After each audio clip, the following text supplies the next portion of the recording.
urged Germans to support the far-right Alternative for Germany party ahead of the country's February 23rd election. During a broadcast on his platform X, Musk and AfD leader Alice Weidel criticised Germany's energy policy, bureaucracy and immigration. Musk called Weidel a reasonable person, but her party has been labelled right-wing extremists by German authorities. Musk's endorsement of AfD has drawn sharp criticism from European leaders. Spanish PM Pedro Sanchez and French officials have accused him of undermining democracy. The world's richest man also repeated his opposition to Germany's decision to shut down nuclear plants, describing it as a crazy move. We'll head back to Aditya Wadwan.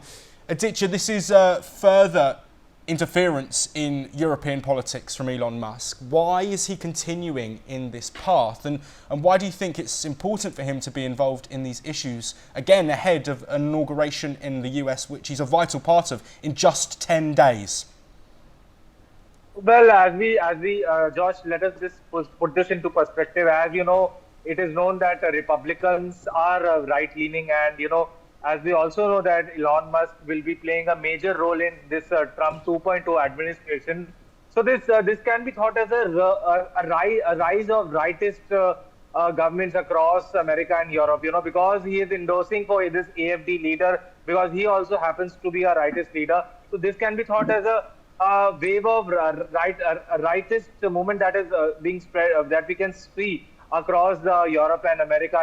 What has happened also, the Italian PM Giorgia Meloni has also defended Elon Musk's support to AfD leaders, because she is also known to be a rightist leader. Elon Musk had gone on to say that, if AfD leader is not elected as a German chancellor in the next month of German elections, then what might happen Germany? It is the only way to save the Germany. So this is a particularly an ideological perspective of the rightist leaders, because they often relate the selection of a political leader of any country with the safety and security of the country. So this is what we have been seeing. This is the same pattern that many right-leaning governments and leaders have been following in the past too. Yes, George, back to you in the studio. We'll head to Surinder Lally, an international affairs expert. Surinder, Elon Musk speaking with the AfD leader there. Of course, it was a long conversation, many things were said, but part of this sort of mission of Trump's is to push right-leaning parties.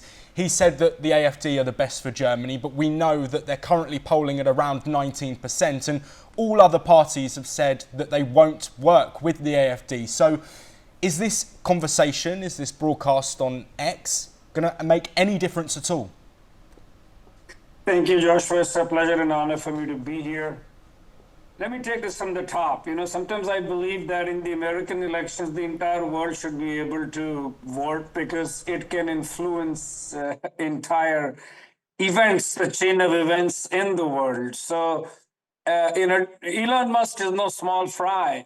Please understand that gentleman has 619 million active users and 162 million followers. The population of Germany is 84.7 million, so that ought to give you an idea of the kind of power that gentleman wields. And in this case, he's definitely a pretty smart man to have made a lot more money than I can ever make. But what right does any individual have, purely on the basis of the power of the money, to influence in the internal dynamics of any country? Isn't that what democracy is all about? Let's leave it to the wisdom of the citizens of that country. The way he's been, Donald Trump has been ridiculing Canada. Lack of a better word, not undermining, but ridiculing and belittling every Canadian individual. The United Kingdom, Germany, Denmark, and Greenland, and not to mention, Elon Musk paid $250 million to Donald Trump to get his ear. So obviously he's going to further his agenda of far right and anti-establishment. And the power they have from X in terms of algorithms, rankings, and curation of content. So I don't think this one interview, which to me was a bit too casual, and it was all over the place, right from Hitler to the industrial policy of Germany. But having said that, it is subsequent to what kind of content it creates and the algorithms and the funding. And one more point is that in every democratic country, there is election funding, and obviously the parties get their campaign funding, which is approved by the very rules of the land. But in this case, how does that happen? Because Elon Musk support to the AFD, the kind of narrative he can spin might not be coming out of the budget of that AFD might have. So he could be further interfering, which I believe a lot of people from the power, the officers and leaders of European Union were looking, that this could also be a violation of the campaign funding, because this is an agenda or a narrative being created outside the, the four walls or the boundaries of Germany, which can further influence people. I mean, look at the power of the mobile phone. It can virtually, create, genocides, and not if regime changes. So I think the best is yet to come. And what I find ironical is that Donald Trump hasn't even become the president yet, and he's kind of stirring the hornet's nest all across the world. So my only fear would be that I hope India doesn't come on his map, because they are going all over the place, and Donald Trump is known for his mercurial being and nature. So we don't know. The entire world is is sitting on the edge, not knowing what could happen next, and then we might have to fly down to Mar-a-Lago to play golf or to have a dinner with him, to keep him in good mood and high spirits. Yes, thank you, Surinder Lally. I want to bring it back into the European leaders, which you mentioned there. Relationships between European allies and the US have been strong. Coming back to you, Professor A.K. Pasha, we're looking at a situation where there is a key ally of the incoming president who is causing friction with many European leaders. Do you think that friction that Musk may be causing with his words and his actions, do you think that may have an impact on European-US relations moving forward? And how could that impact Trump's presidency? My own view is Elon Musk is virtually a de facto number one leader. Through his X, he is trying to not only influence the internal situation in America, but also broadly its foreign policy. He has made very sweeping remarks on Ukraine, now on Germany and India and many other issues.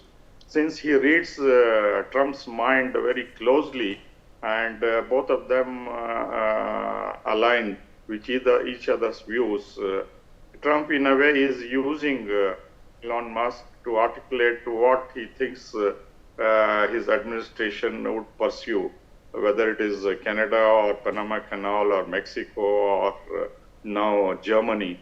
You see, the root cause of this emergence of this right-wing party in Germany, this has been mostly in the former East German territory, which merged after the end of the Cold War. And the unequal development between the western part and eastern part of the Germany has triggered this rise of this right-wing party. Number two is the Angela Merkel's immigration policy, which allowed hundreds and thousands of refugees, especially from Syria, and earlier the Kurdish refugees. Some refugees have caused violence, and this has gone very badly among the German public. Third, and most important, Germany, by aligning with the United States and NATO on the Ukraine conflict, had to forego the Russian gas and oil, which it was getting for its economy. And also now increasingly the trade with China is a question mark. And also the German economy is not doing well, although it is by other European standards it is growing, but not sufficient to sustain its number one position as the engine of the European continent. So all of these economic problems, geopolitical problems, and the global view of the emerging Trump administration are likely to impact. And even if all the parties in Germany... Professor A.K. Pasha there, thank you for joining us.